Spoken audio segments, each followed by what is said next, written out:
Good afternoon and welcome to Beyond the Lines podcast. I'm your host, Nikki Watson, on this wonderful and very cold Thursday. I hope everybody's doing good.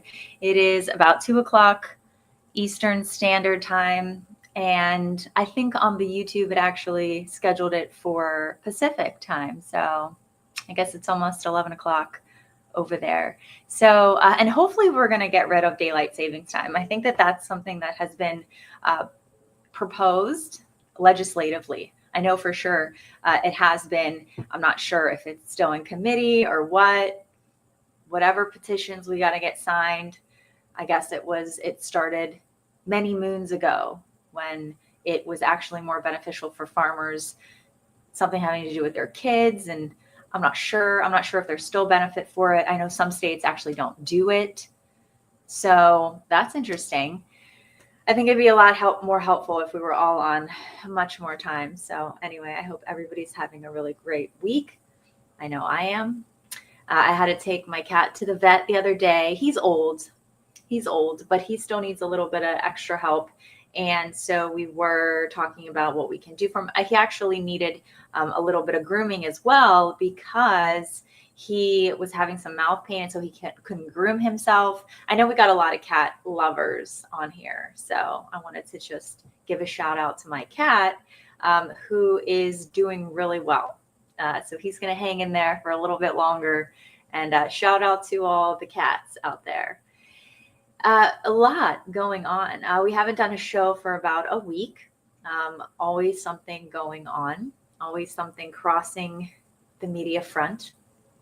And the title of the show is The CDC Said What? Is that the title? Is that the title of the show? Let me just make sure everything's good here. So last time we did this, we had some comments come through that I was not prepared for. And so this is a one-woman show. So the comments were coming through and I had to decide what I was going to do with them. You cannot reason with hecklers, I guess. I was giving them an opportunity to be on better behavior. They did not accept. So I had to then ban. But I guess I can do that from StreamYard. So I'm still learning. But anyway, yes, let's go to the CDC said what? Yeah, it's a very, very heavy topic. Miss, you like smoke weed? Yes, right. So, okay. So we have somebody asking if I like Miss, you like smoke weed? Is that how you, yeah, so you're going to get banned. You see what I mean? Like I try and give people every opportunity. But I'm not going to do it this time. Hi. Yeah. Hi. Hi. Welcome. Okay. So we're going to attempt to talk about the CDC. Yeah. Right. So we're getting a lot of comments here. Apparently that's what people like to do randomly is just go to probably accounts like mine that are very small, that don't have any, that have very small audiences, and make comments. So we're just going to have to, I guess, get a producer, ban user, and delete their comments. Great. What is this channel about? Well, this channel is called Beyond the Lines Podcast, and I actually started in Rumble. My co-host and friend Karen and I started this podcast about almost 3 years ago now on Rumble. Because we were not confident in starting one on YouTube because of the censorship. So we're hoping that now maybe some of the censorship has lightened up a little bit. So now we're streaming to YouTube. So we're just giving it a try. But we do talk about current events. We talk about politics, maybe a little geopolitics, faith, family, what the heck is going on. We talk about all different kinds of things. So I guess you can check out past episodes on Rumble to see, and you can also like and subscribe here. Yeah. So thank you for asking. Bra, let me speak. Thank you for asking. Gmon says hello to you. MD says, sister, how are you? I am great. Thank you. I hope you are great as well. And then someone says, the Muslim goth says, you got me. I'll take that as a compliment. So thank you everybody for joining. Thank you everybody for joining. We are streaming vertically and horizontally, so we'll see how it goes. But yes, if the title grabbed you here, it is because the CDC did post recently about, well, we can just go to it here. So let's just go to, we're going to go to and see if we can pull up what the CDC posted today. If anybody has any opinions on the CDC, what they posted today, and you want to share that in the comments, please feel free to do that.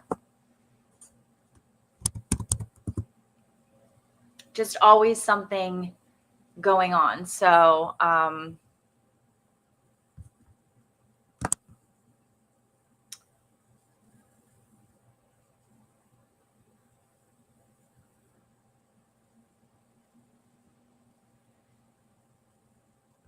okay.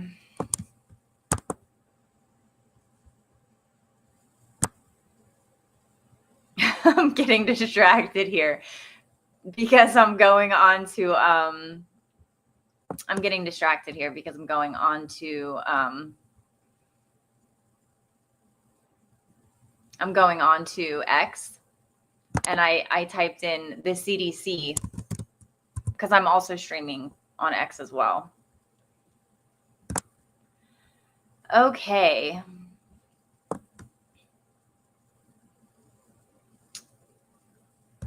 Okay. So let's just go to this. We're going to share here.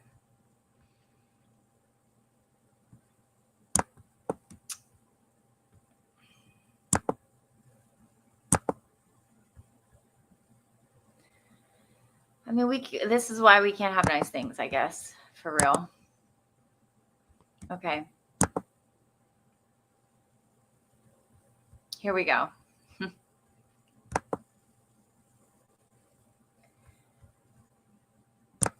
So the CDC posted today under vaccine safety, they posted autism and vaccines.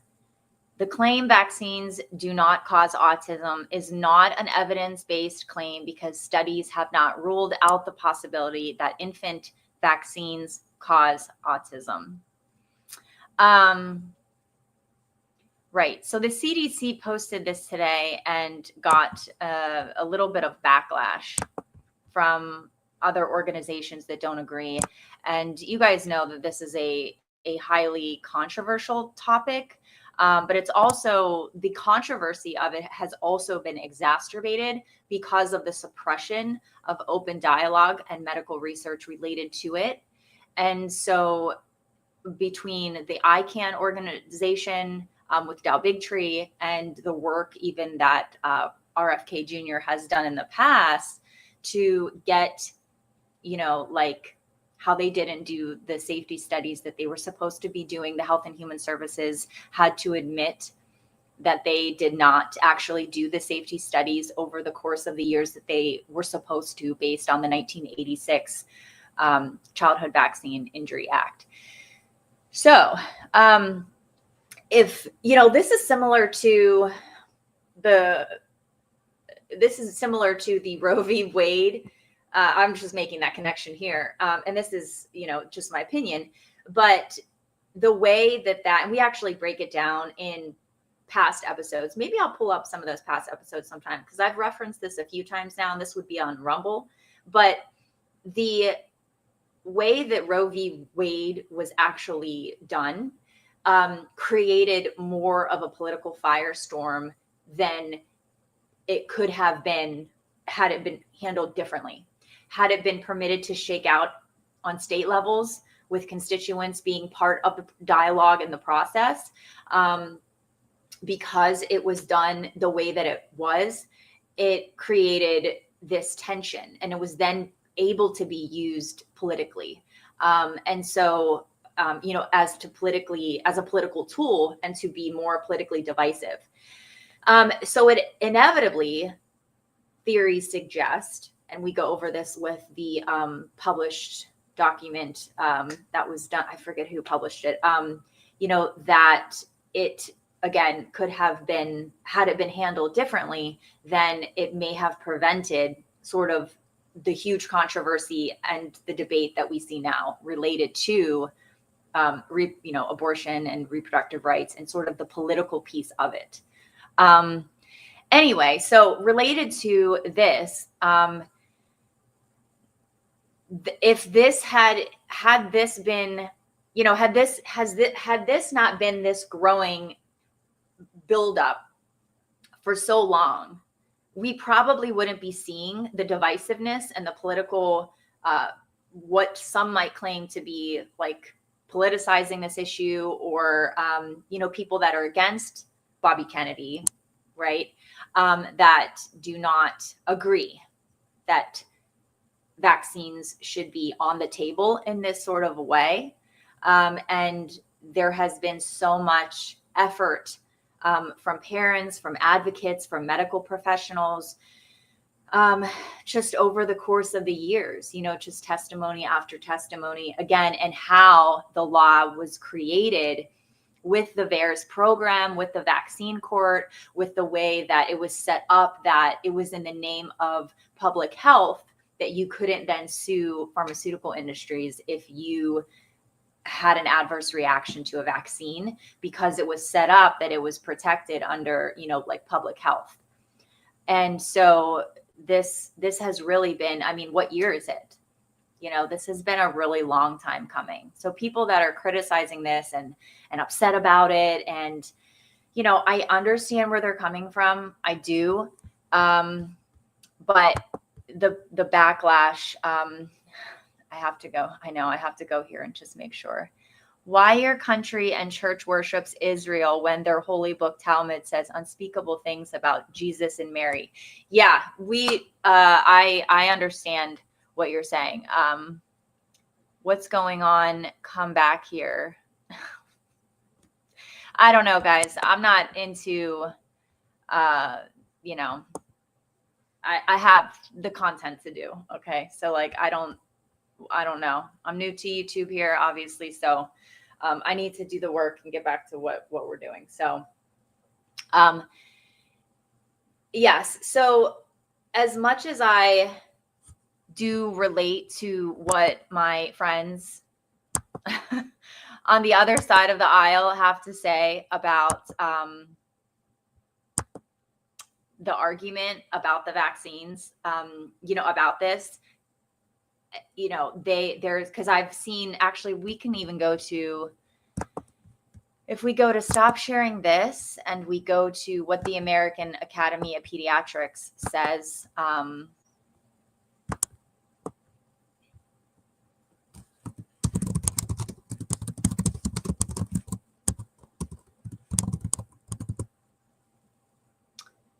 let's see if they post something, because I think I saw somebody share. Okay, here we go. Okay, wait, what is this? Today's promoted false claims and misguided information. Okay. Yeah, so the American Academy of Pediatrics didn't come out with anything yet, but they are, the CDC says something, or the Health and Human Services says something, and then there's this other conglomerate of voices and a coalition that is, fighting against the work that Health and Human Services and RFK Jr. is doing in the Trump administration. So there's this jewel that's happening now that we can see overtly that has been growing over time. So let's go to the CDC itself, actually.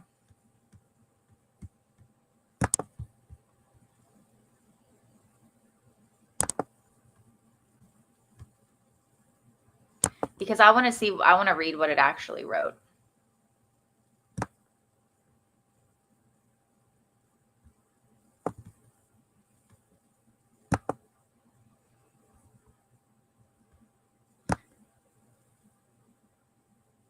So I guess it wasn't something. So when this came out, I see it being shared, but where is it on their website?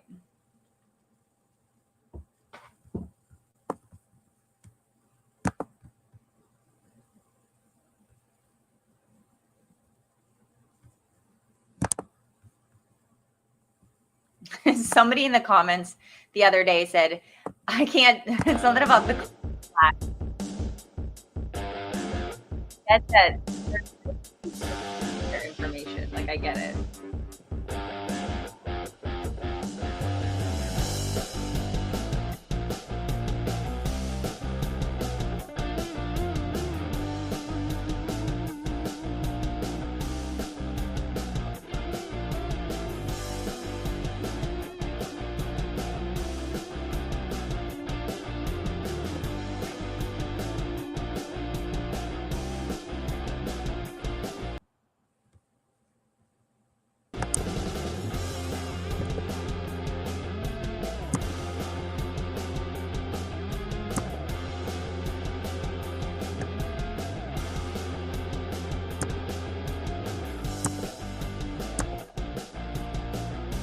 I get it. I get it. I don't know what else to tell you. I don't know what else to say about the clickety clack. We'll call this the clickety clack show. How about that? So we'll just full disclosure, you know? Okay, so here we go with this.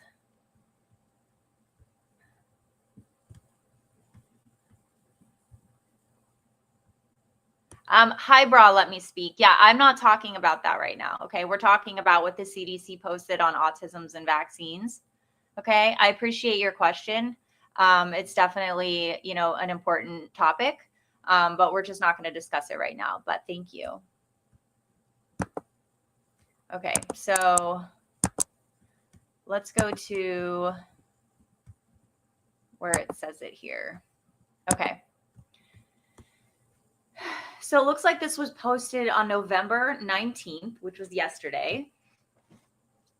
Autisms and vaccines, CDC vaccine safety. The key points of this on their website, and you can go to the link that we can provide in the description. The key points is the claim, quote, vaccines do not cause autism, unquote, is not an evidence-based claim because studies have not ruled out the possibility that infant vaccines cause autism, right? Yes. So that is I think a fair statement. Would you agree or no? Studies supporting a link have been ignored by health authorities. HHS has launched a comprehensive assessment of the causes of autism, including investigations on plausible biologic mechanisms and potential causal links. So then it goes on further to say vaccines do not cause autism.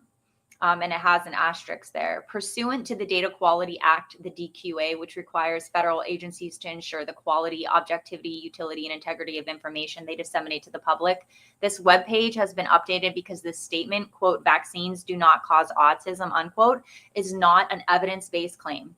Scientific studies have not ruled out the possibility that infant vaccines contribute to the development of autism. However, this statement has historically been disseminated by the CDC and other federal health agencies within HHS to prevent vaccine hesitancy. HHS has launched a comprehensive assessment of the causes of autism, including investigations on plausible biologic mechanisms and potential causal links. This webpage will be updated with gold standard science that results from the HHS comprehensive assessment of the causes of autism as required by the DQA. The following, as required by the DQA, details the state of the evidence and studies and the lack thereof regarding vaccines and autism spectrum disorder, autism, and outlines HHS further future research directions to provide answers. It is critical to address questions the American people have about the cause of autism to ensure public health guidance is adequately responsive to their concerns. Approximately 1 in 2 surveyed parents of autistic children. Yeah, that's half. Of course it's half, Nikki. No, but I mean 1 and 2. I guess if we go to, you can't see. If you click on that link, it takes you to the parental perceptions and use of complementary and alternative medicine practices for children with autistic spectrum disorders in private practice. So it sends you to a PubMed article. And then that article was published in 2006. So we'll just go back to there. So of those, so approximately of autistic children believe vaccines played a role in their child's autism, often pointing to the vaccines their child received in the first 6 months of life. The DTaP, which is the, I'm going to screw this up. I know. The D1, tetanus, pertussis, hepatitis B,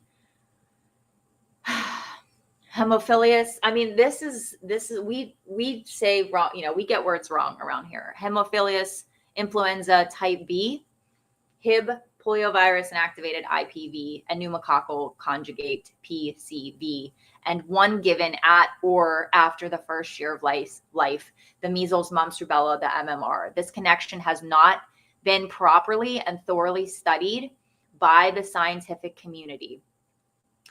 So, right. So all of these, so I'm going to read that again, and I'm just going to use the shortened version of it. So what these parents have said is that they have referenced a vaccine that their child has received in the first 6 months of life. So that would be either the DTaP, which is the 3 of those in one, the Hep B, poliovirus, the IPV, PCV, and then the MMR, which actually you don't get until 12 months. So in 1986, the CDC's childhood immunization schedule for infants less than 1 year of age recommended 5 total doses of vaccines, 2 oral doses of oral polio vaccine, and 3 injected doses of the diphtheria and tetanus, toxoids, and pertussis vaccine. In 2025, the CDC schedule recommended 3 oral doses of the rotavirus and 3 injected doses each of Hep B, DTaP, Hib, PCV, and IPV by 6 months of age, 2 injected doses of influenza by 7 months, and injected doses of Hib, PCV, MMR, varicella, and hepatitis B at 12 months of age. The rise in autism prevalence since the 1980s correlates with the rise in the number of vaccines given to infants. Though the cause of autism is likely to be multifactorial, the scientific foundation to rule out one potential contributor entirely has not been established. For example, one study found that aluminum adjuvants in vaccines had the highest statistical correlation with the rise in autism prevalence among numerous suspected environmental causes. Correlation does not prove causation, but it does merit further study. And if you don't agree with that, why not? Why? Because the science is settled, because the science has already been done, which it hasn't, because they won't do a double-blind placebo study, because they say that it's unethical for children to go without vaccines. That's based on what they're saying, why these government organizations have not done those studies, right? State of the evidence, infant vaccines. So if we go to, which is what we said before. Good afternoon, beloveds. Hi ho vision. You are doing good, Sister Nikki. Thank you. No pronunciation police are here, sister. Laugh out loud. Thank you. Thank you. Yeah, I'm critical of myself. Thank you. I appreciate that. I appreciate that very much. State of the evidence, infant vaccines. The National Childhood Vaccine Injury Act of 1986 required, and this is what we were referencing, and we've done a number of shows actually referencing this. They're all on Rumble. You can go back to them to see those. The Secretary of Health and Human Services shall complete a review of all relevant medical and scientific information on the nature, circumstances, and extent of the relationship, if any, between vaccines containing pertussis and the following illnesses and conditions. The statute lists 11 specific illnesses and conditions, including autism. See, this is so interesting that RFK Jr.'s work has been in this field for so long. And I think that it's super easy to say, these people are like with their headlines and their SEO and all their stuff, MAGA is dead. And, we forget, or the media or these talking heads or these commentators want to make us forget, especially us parents, us moms who had been following along and who had been seeing what was going on and the trends. And then when 2020 happened and, all of that. And so, and the fact that, we weren't sure about RFK Jr., whenever he said that he was going to run, it was like, oh, and then was it the New York Times that posted that article, or the Atlantic? One of the two said, Kennedy, the MAGA Democrat. And it was like, oh, is he a competitor of Trump? And then there was that sort of back and forth between Kennedy and Trump. Are they competing? Are they on the same page or whatever? Are they going to end up actually being an alliance? Because the Democrat Party pushed Bobby Kennedy out and wouldn't let him on the ballot, fought him every step of the way, wouldn't even talk about him. They ran all those media campaign slanderous things about him with the worm in the brain and all that stuff to try and discredit him. They had his little nephew out there. They still have his little nephew out there. What's his name? Running for whatever in New York. And so just slandering him completely. And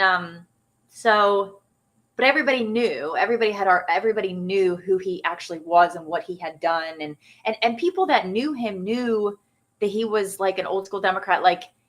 Their hate for Trump just really always took over their ability to think critically about the situation. And then the Democrats really obviously screwed up by not supporting him.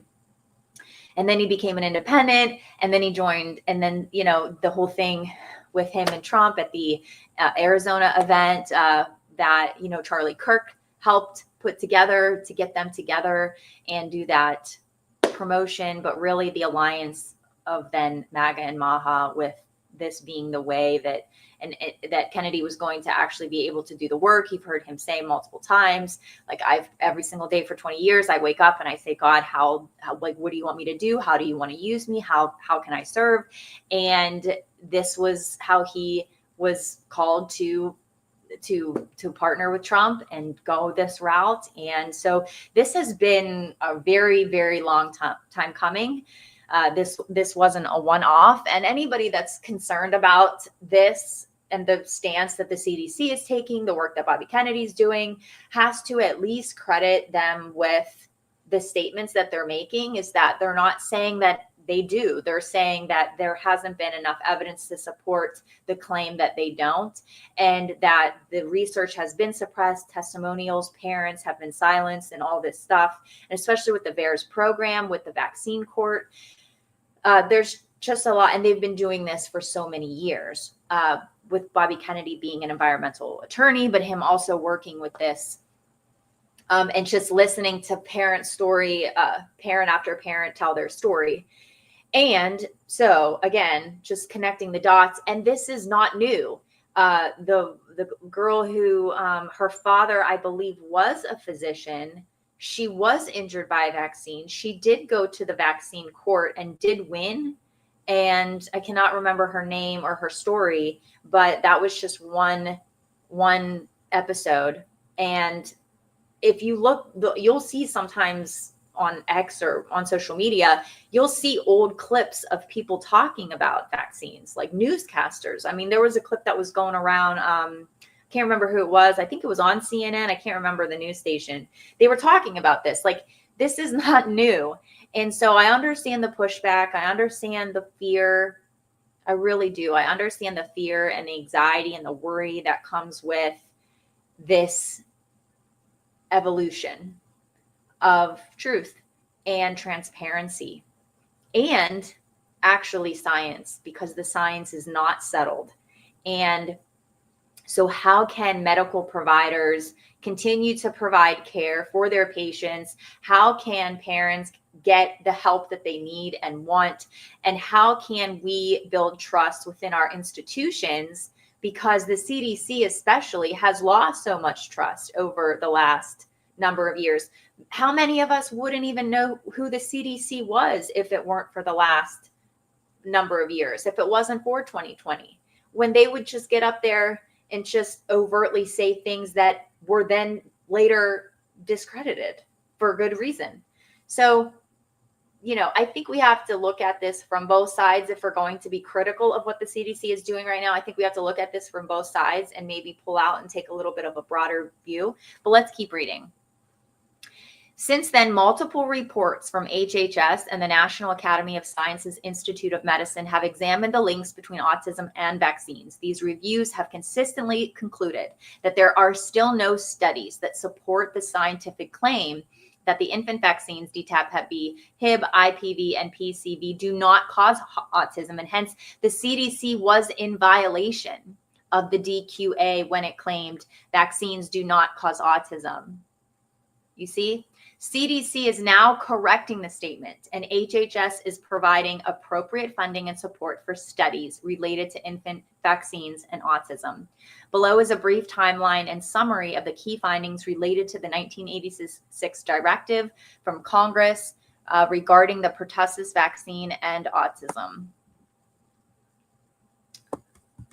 So let's just make sure.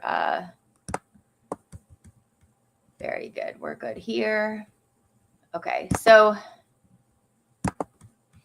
in 1991, the Institute of Medicine key finding is no data were identified that address the question of a relation between vaccination with DPT or its pertussis component autism. There are no experimental data bearing on a possible biologic mechanism.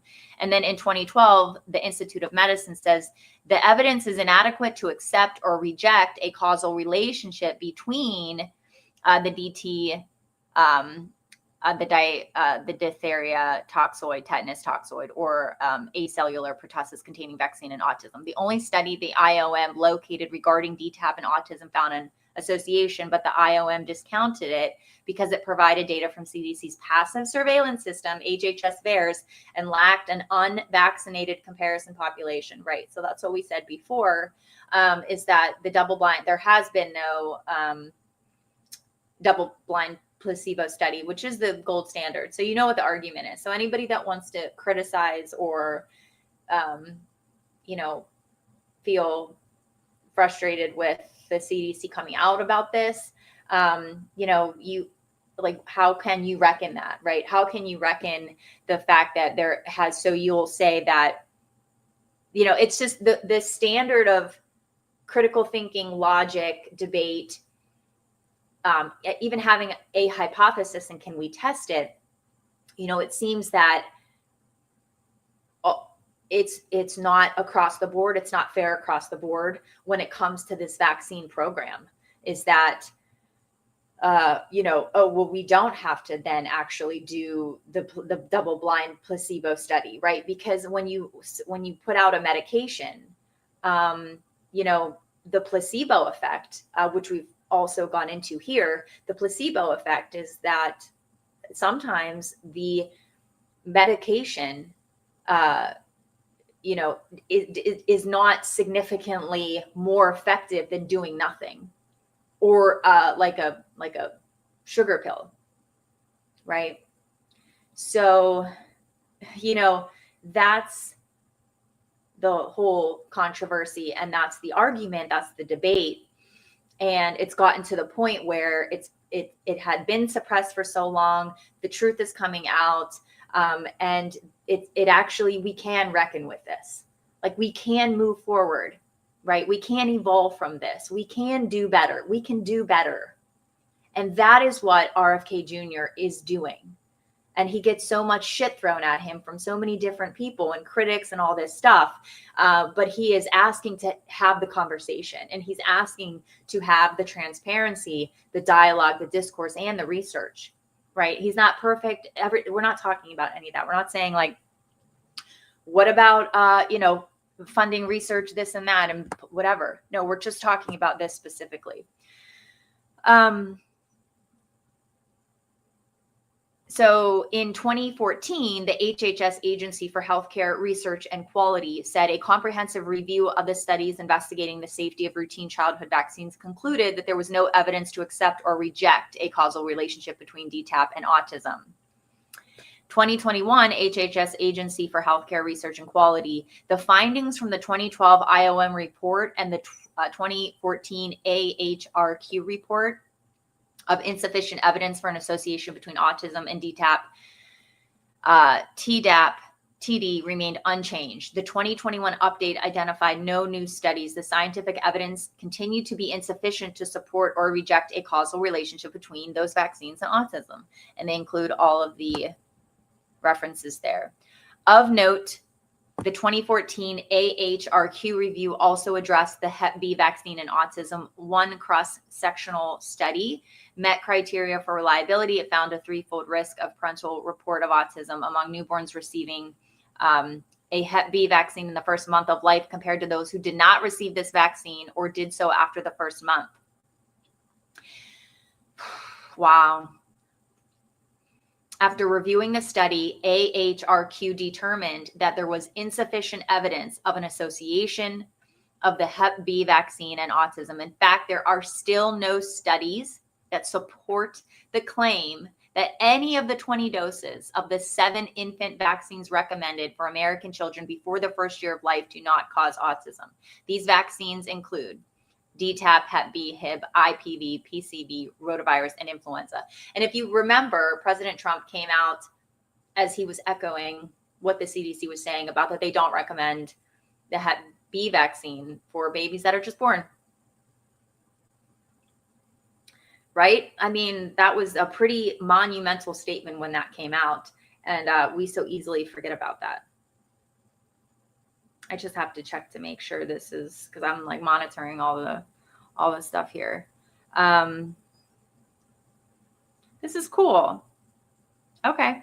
State of the evidence, MMR vaccine. The MMR vaccine has been studied regarding autism, and the reviews from IOM and AHRQ maintain with a high strength of evidence that there is no association with autism spectrum disorders based on observational evidence only. However, in 2012, the IOM reviewed the published MMR autism studies and found that all but 4 of them had serious methodological limitations, and the IOM gave them no weight. The remaining 4 studies and a few similar studies published since also have all been criticized for serious methodological flaws. Furthermore, they are all retrospective epidemiological studies, which cannot prove causation, fail to account for potential vulnerable subgroups, and fail to account for mechanistic and other evidence linking vaccines with autism. Many of the retrospective studies utilized, such as the 2002 New England Journal of Medicine study on the Denmark population, may be unreliable for the U.S. population. Children in these studies receive vaccines based on foreign vaccination schedules that differ from the schedule in the U.S.'s, as outlined in the 2013 IOM report on the childhood immunization schedule. There are a few comparative studies evaluating the safety of different vaccine schedules, but there are cases in which the risk of adverse events can depend on the vaccination schedule used, and factors such as timing and adjuvants should be studied with appropriate design methods. For example, the MMR vaccine does not contain aluminum. However, other infant vaccines have aluminum content ranging from 0.25 milligrams to 0.625 milligrams per dose. DTaP has the highest content. One analysis found that the 2019 CDC vaccine schedule resulted in 4.925 milligrams of total vaccine-related aluminum exposure by age 18 months. There is evidence in the U.S. of a positive association between vaccine-related aluminum exposure and persistent asthma. Evidence from a large Danish cohort study reported no increased risk for neurodevelopmental disorders with early childhood exposure to aluminum-absorbed vaccines, but a detailed review of the supplementary tables shows some higher event rates of neurodevelopmental conditions with moderate aluminum exposure. And they include that in the supplement in figure 11. And a statistically significant 67% increased risk of Asperger's syndrome per 1 milligram increase in aluminum exposure among children born between 2007 and 2018. Supplement figure 4. Together, these findings warrant further investigation of aluminum exposures, high, low, and none for a variety of childhood chronic diseases, including autism.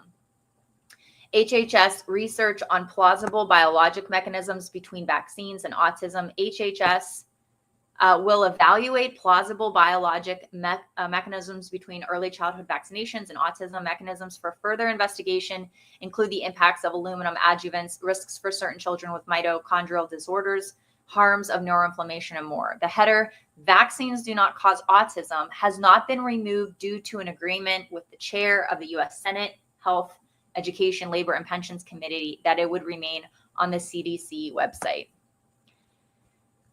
Okay, well, there you go.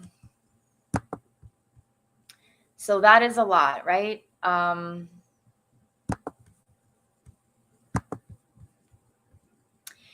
Yeah, and so the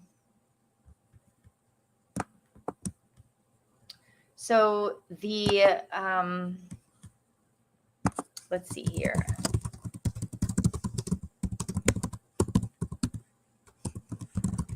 Pediatrics.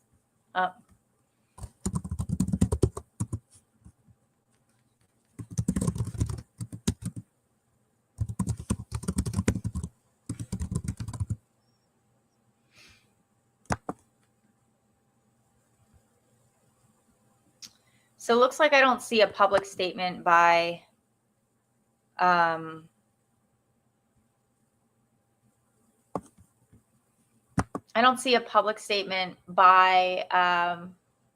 the American Academy of Pediatrics yet. I thought I saw somebody post that on Facebook. Somebody shared something about being upset with this. Oh yeah, when Paul Offit, when Dr. Paul Offit joined, who was it that they're interviewing for? The American Academy of Pediatrics. Yeah, so I don't know. I guess they haven't come out with a full statement yet.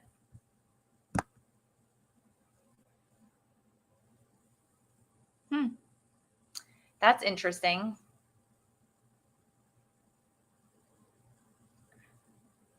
Yeah, because they were in, because did the CDC, they changed their guidelines on the COVID vaccine for children.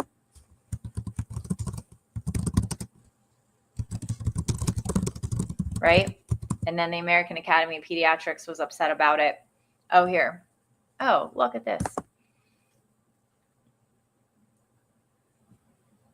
Oh my gosh. Okay, here. We'll just go to this. NPR here. Clickety clack. This is the clickety clack show. Sister, I am part of the Might Wind ministry, and Yah has used my elder sister to warn of the dangers of vaccines for decades. Now I understand many don't understand profits, but they do exist. Sorry, I don't know why this is not showing right now. Yes, I want to put your thing up there. Oh, here we go. There we go.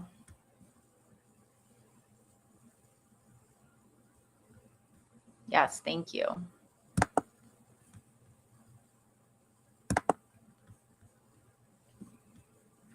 Can I not screen share while I am, I guess I can't put a comment up there while it's, okay, so the CDC revives, okay, so NPR posted today, this is what I was looking for. So NPR posted today, the CDC revives debunked link between childhood vaccines and autism. You see how that right there, because we do media literacy on this show as well, but Do you see this right here? The CDC revives debunked link between childhood vaccines and autism. I mean, you're framing it that way. That is your choice to frame it that way. That's editorializing it, isn't it? Because that's not what they're doing. They're actually debunking the claim that vaccines don't cause autism. You see? You see what they're actually doing?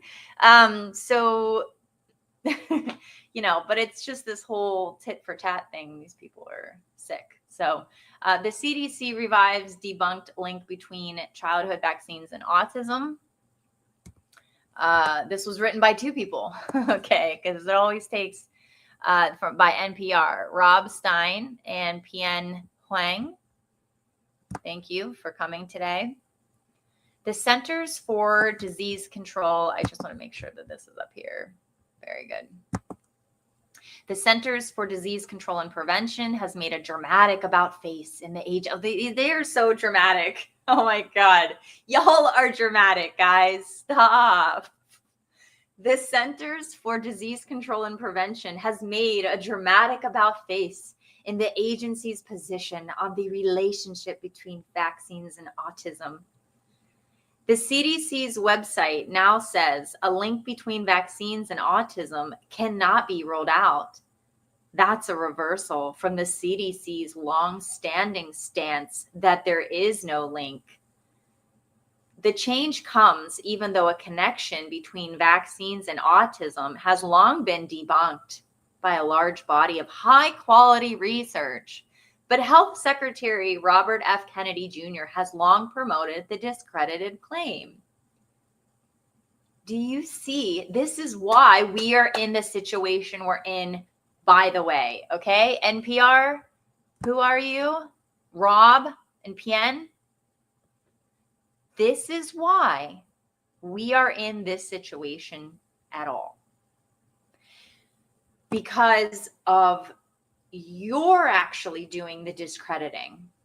Okay. I know this is like wild, right? This is crazy, but you're doing the discrediting. Okay. Okay. So, right. So the CDC, their long-standing stance, I'm not sure if you actually, I know you linked to it here. You did. Yeah, you did link to it here. I'm not sure, though, if you actually read it. You may want to watch this show. Again, you can rewind it because we just read it all. Okay, so we just read it. So you can, either listen to the show again, and you can hear me read it. I'm sort of like your audio AI, right? I'm just like that voice. Here, read me what the CDC recent posting said. And then my voice comes out and, so that might be easier, or more, maybe it's likable. You know what I mean? Maybe it's easier for you to listen to my voice than to read it. Maybe it's like maternal. Maybe if you hear me reading it, it'll maybe sink in a little bit more. Maybe, I'm not sure. If I had a British accent, I'm sure it would sink in far more. So I'll have to think about that. So the change comes, well, because we do have a new administration, right? So, I mean, the change comes, even though a connection between vaccines and autism has long been debunked. So you, Rob, did I get your name wrong again? Sorry. Rob. Yeah. Rob and Pian. So you guys aren't, and also too, by the way, this is not medical. I'm not a medical provider. This isn't medical advice at all. I'm just reading. We're just reading. We're doing some media literacy. We're reading what the report says. We're having opinions, So for you to say, because for so long with the CDC, we were like, they were like, you have to wear masks because of this reason and this reason, and you have to get the jab for this reason, and you can't go out in public, and you have to social distance, and when you travel, this is what you have to do. I mean, we watched that viral video, that poor, mother and her baby just crying, couldn't even breathe on the airplane. Do you remember that? Did you guys see that? So you're saying it's long been debunked, but you're actually doing the misinformation now, because the Center for Disease Control and Prevention is the official authority in this case, right? So you can question their, the studies that they posted or the information that they posted, but to just dismiss it entirely and say it's long been debunked by a large body of high quality research. Come on now. But Kennedy Jr. has long promoted the discredited claim. Right. So he's not even, he's not even on the CDC. Yes, he's the director of Health and Human Services, you see, but he's not that Laura Wen Chen, whatever her name is. Remember when she would come out on CNN and she would say, like, you have to wear your mask and you have to get the COVID vaccine and you have to get your booster and we have a new variant. Okay. The CDC's change is alarming public health experts. You're right. It is. They are pearl clutching. Yes, for sure. They are already worried about a drop in childhood vaccination, which has led to a resurgence of dangerous childhood diseases like measles and whooping cough. What about all the parents that were told vaccines don't cause autism? And yet they have all this evidence to support that, yes, causation doesn't equal correlation, or correlation doesn't equal causation, but you have parents after parent after parent after medical provider after medical provider with all of this, their empirical evidence, their anecdotal evidence to support. At what point do you at least do the research? That's what he's saying. He's not saying vaccines cause autism. He's not doing what you guys do. He's not doing the opposite. He's actually saying, we don't have enough evidence to actually make this claim, but we want to do the research to support. And we know darn well that we can't be telling people. So why aren't you doing the actual research, guys? Because the actual research is that the CDC actually, how was it worded? That they broke the law? Or what did they say?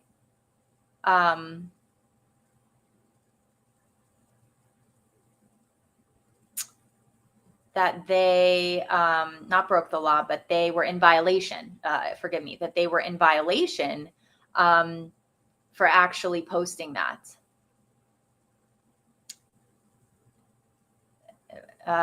Where did it say here? We just read it, so we should know.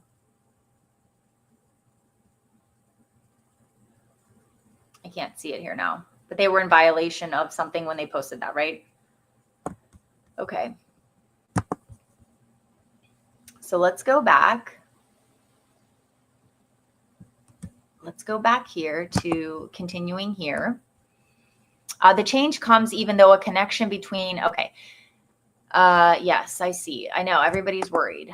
I get it. The Centers for Disease Control and Prevention website has been changed to promote false information suggesting vaccines cause autism. They aren't suggesting that. In fact, they're actually trying to course correct and say, we cannot make this positive claim.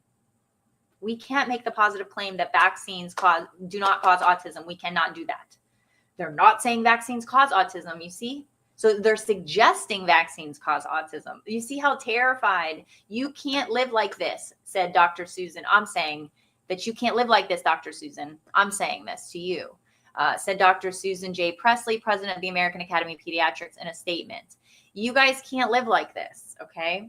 You can't live like this. You can't dismiss the research that even was just that small amount that was provided on the CDC website that we just reviewed. You can't dismiss that. You can't dismiss all of the evidence supported by medical providers and parents and children over the years, and all of the holes in the story and such. You can't dismiss that. You can't dismiss the problem with the VAERS program and the vaccine court and the 1986 Childhood Vaccine Injury Act. You can't dismiss all of that, right? That dismissing it and suppressing it for so long has gotten us to this point now, to where we're arguing over this and how many children, again, have had to suffer, right?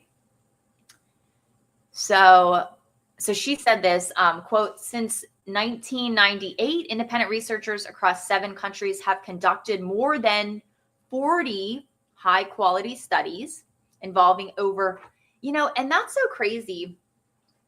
40 high quality studies over you would think that there would be, like, for vaccine safety and efficacy based on the Injury Act, of having to do the safety and efficacy studies that were never done every 2 years, that were never done. You would think, if we're talking about vaccine safety and efficacy, you would think that there would be hundreds of high quality studies in the United States, not just around the world, because yes, we're talking about the United States. We're talking about Americans. We're talking about the increase in the number of vaccines that are given over the course of, like, when we were younger. The conclusion is clear and unambiguous. There's no link between vaccines and autism. Well, there is no link between vaccines and autism is not what the statement said. Right? The claim is vaccines do not cause autism, Susan. Okay. That's what it says. It doesn't say there's no link between vaccines and autism. The claim is that it doesn't cause autism, not that there's no link. She went on to say, anyone repeating this harmful myth is misinformed or intentionally trying to mislead parents. This has been their story for year after year after year. Year after year after year.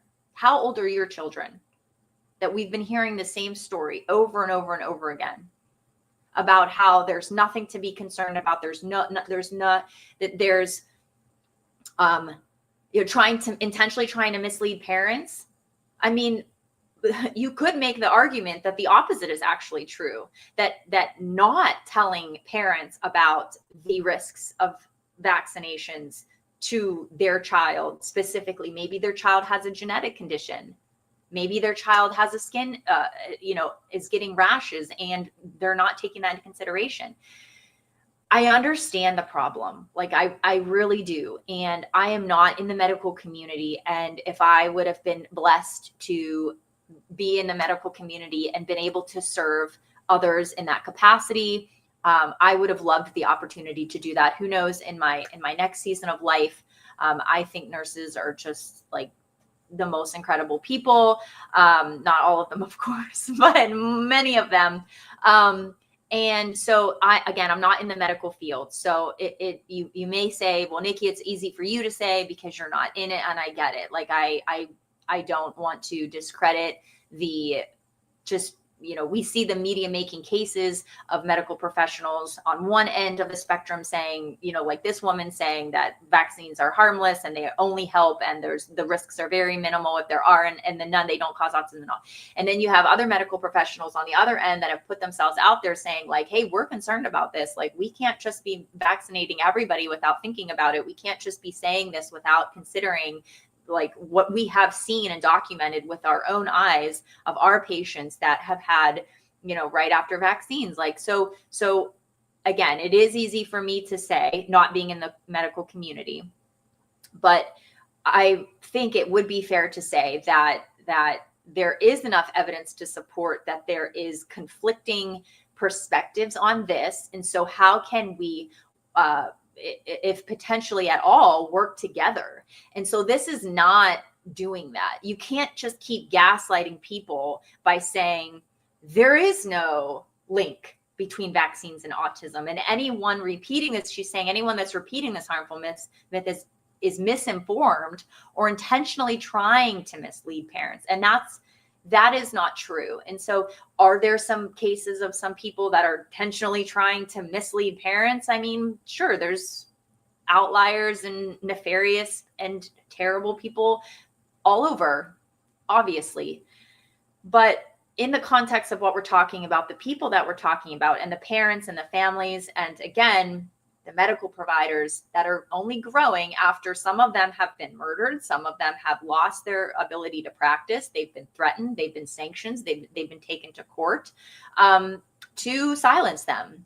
And we see this with like, the political persecution, right? So these are trends, and it has become so visceral, and many people may not have thought that they would ever see the day that Bobby Kennedy, someone with his experience and the work that he's done, get into a position like this, and the tide turning in the way that it is, you see? So this is not a one-off. This is directly related to, well, maybe not directly, but this is connected to, all the changes that are happening and sort of the transitions and everything. And that's what worries people, is because then they start to worry and freak out about the Trump administration. And then, this on top of this, they're trying to, mislead people and give out bad information. And when this is all connected to,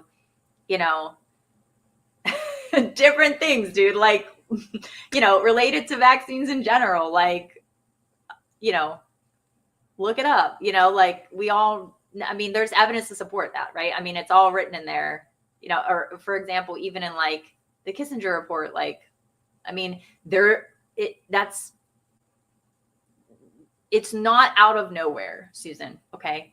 It's not even strange to consider, so, but if you look at the vaccine programs in other countries, what are other countries doing? What does Russia's vaccine program look like? What's China's vaccine program look like? What are some of these other bigger countries doing? I'm not talking about Finland. Okay. Talking about what are other countries' vaccine programs look like. So, and what do we allow in our country when it comes to lobbying and, again, not doing the double-blind placebo study, incentivizing medical providers with vaccines, and then like a portion of their patients need to be vaccinated in order for them to, whatever. And, 20 years ago, maybe like people just, right? Like this was a little bit more on the, this was a little bit more fringe. It's totally mainstream now. There's no running from it, Susan. You can't run from it now. It's here. We have to talk about it. We have to lay it out. You have to face the music. It's going to be okay. Okay? It's going to be okay. We're going to get through this. She goes on. We call on the CDC to stop wasting government resources to amplify false claims that sow doubt in one of the best tools we have to keep children healthy and thriving: routine immunizations. Susan, that's one of the best tools we have to keep children healthy and thriving. See, you guys can't even be you have to see, how this falls flat. Like, you have to be able to have a little bit of self-reflection to see, like, that's not a popular thing to say. Okay? The best tools we have to keep children healthy and thriving: routine immunization. She didn't even say immunization. She's like, nope, all 75 of them by the time they reach 5 or whatever. Damn. In a statement to NPR, Department of Health and Human Services spokesperson Andrew Nixon repeated one of the changes to the website. We're going to wrap it up here in a couple minutes. Don't worry. The claim vaccines do not cause autism is not an evidence-based claim because studies have not ruled out the possibility that infant vaccines cause autism. Right. He said the department, quote, has launched a comprehensive assessment of the causes of autism, including investigations on plausible biologic mechanisms and potential causal links, unquote. The new statement shows a lack of understanding of the term evidence, the Autism Science Foundation said in a statement the organization provided to NPR, adding, no environmental factor has been better studied as a potential cause of autism than vaccines. Okay, no has been better studied. Okay. Yeah. So I think also too, I feel like is the autism community split on this also? Like, what is the percentage of the autism community that is in support of doing more research? And then also a percentage of the autism community that is not in support of even looking into this any further. It's a statement that's confusing by design, said Dr. Paul Offit. Here we go with him again. A pediatrician and director of the Vaccine Education Center at the Children's Hospital of Philadelphia. Yes, Paul Offit. He's been around for a number of years, very involved in vaccines. He was actually not super supportive of the COVID vaccine at first, which is kind of strange. I'm not sure how he sort of evolved from there, but I think that it's related to people that started to notice that there was lack of trust in the COVID vaccine, then started questioning all vaccines. I had somebody ask me one time when I was asking about vaccines, was I talking to somebody? I can't even remember what it was. Or maybe I can't remember. I think I saw people talking about it online, but then I also, like, it happened to me also. And so I started to notice a trend in, if you said something about the COVID vaccine, like you were questioning it, and then the question would then be given back to you. Do you feel that way about just the COVID vaccine or all vaccines? And so it was interesting because then there was like some people that were just like, well, no, just the COVID vaccine. But then what had happened and what medical professionals, I think, were realizing is that they were losing credibility in the vaccine program itself because of the COVID vaccine. Okay. It's a statement that's confusing by design, said Dr. Paul Offit, a pediatrician and director of the Vaccine Education Center at the Children's Hospital of Philadelphia. There are the usual anti-vaccine tropes, misrepresentation of studies, false equivalence. He says they might as well say chicken nuggets might cause autism because you can't prove that either. Right. So he's going to go to the most outlandish thing that he can say to try and make a point that is discrediting the validity of the concern. The changes on the website blindsided career scientists at CDC, says Dr. Dmitry Daskalakis. No, it didn't. I'm sure it didn't. A former top CDC official who resigned from the agency in August. So yeah, so they go ahead and ask somebody who left because he was like, I'm not doing this. And I know that other people be watching, be like, yes, he said he's not going to tolerate that. He's going to leave. The scientists did not participate in its creation, he says, and the data are unvetted. And the data are unvetted. Wouldn't that be the data is unvetted? The data are unvetted. Is the data they?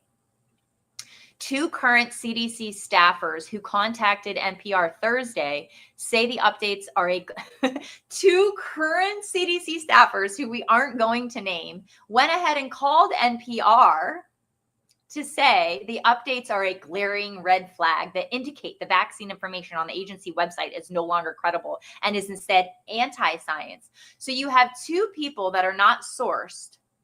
There's no source on this, NPR. Who are these two CDC staffers that just tattled on the CDC and said, oh, we can't, oh, they're anti-science now? This is why we're in the situation that we're in, because of you guys. This is why we're in the situation we're in, because you cannot be reasonable. You have to be psychotic about it. And you're presenting, let's just say that these are true sources. I don't think this is true. I think this is made up. I think NPR made up these two things. I don't know. I'm just speculating. Perhaps they did. It appears they did. But let's just say that two CDC staffers went ahead and called NPR and said, oh, this is a glaring red flag, that this is anti-science. Okay, and that the agency website is no longer credible. They requested anonymity out of concern they could lose their jobs for speaking to the press. This shouldn't even be included. This is just terrible journalism. This shouldn't even be included. The moves are the latest in a series of steps Kennedy has taken on the safety and effectiveness of vaccines that run counter to mainstream medical and scientific organizations like the Pediatrics Academy, the Infectious Disease Society of America, and the American College of Physicians. American College. Vaccine proponents say the moves are recklessly undermining public confidence in vaccines and fueling vaccine hesitancy. Y'all are fueling vaccine hesitancy. Y'all are fueling vaccine hesitancy because you're gaslighting people and you're making people suspicious. Okay. The whole 2020 thing did not help. It actually made things 10 times worse, but it was already being exposed at that point. Putting the nation's children at risk, the U.S. appears to be poised to lose its status of having eliminated measles. Kennedy sacked all the members of the CDC's Influential Advisory Committee on Immunization Practices, or ACIP, earlier this year and replaced the members with his own slate. In one of its first actions, the new advisory committee called for the removal of the preservative thimerosal used in a small fraction of flu vaccines, even though safety concerns about it have also been debunked. You guys are just trash. Under Kennedy, federal health agencies have also made it harder for people to get vaccinated against COVID-19 and canceled grants funding new vaccines that rely on mRNA technology at the heart of the most used COVID vaccines. The Trump administration has also claimed there is a link between acetaminophen. Like, if you guys did actual journalism and did actual research instead of just doing a hit piece on this, like, this is so, you guys should be ashamed of yourselves. This is trash. The Trump administration has also claimed there's a link between acetaminophen, the active ingredient Tylenol, and autism, and promoted the use of leucovorin, a prescription form of vitamin B9, to treat autism, even though the evidence supporting that is scant. It's scant. Scant. What? Pien's like, Rob, add scant in there. You can do it. You got this. Okay.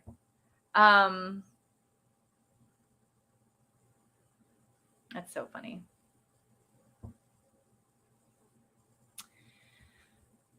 An ACIP working group is now studying more major changes in childhood vaccinations, including removing components that include aluminum used to increase vaccine effectiveness. These adjuvants have been used safely for nearly a century. The committee is also exploring separating a single shot now given to protect against measles, mumps, and rubella, and a single shot into individual shots.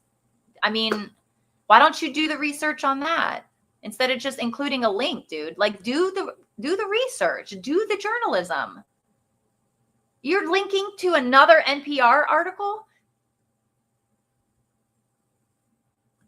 Public health experts say both moves are scientifically unsound and would essentially append the nation's childhood vaccination regimen. That's what they're worried about, leaving children vulnerable to diseases that had long been brought under control. The committee is also considering recommending delaying vaccinating children against hepatitis B. For years, all babies have been vaccinated against hepatitis B at birth. Hey, Rob and Pien, why don't you research why hepatitis B, how that originated? Why don't you guys do actual research, and why don't you just be curious and be like, I wonder why? Because that's what we do on this show too. It's like, we try and look at it from both sides. We try and go into that, and then we also can make our own opinion about it, right? But we also understand where people are coming from. So why don't you try doing that? I don't know. Maybe you would be less creating, because you're creating vaccine hesitancy by gaslighting people and doubling down like this. You see?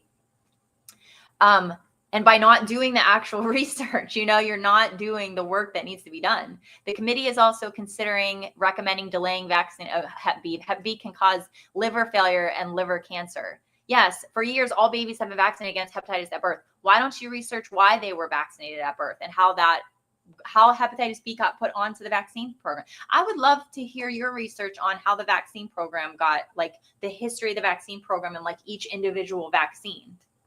The CDC acknowledges in a footnote on its main webpage on autism and vaccines that it still carries a header reading vaccines do not cause autism, and says it hasn't been removed due to an agreement with the chair of the U.S. Senate Health, Education, Labor, and Pensions Committee that it would remain on the CDC website.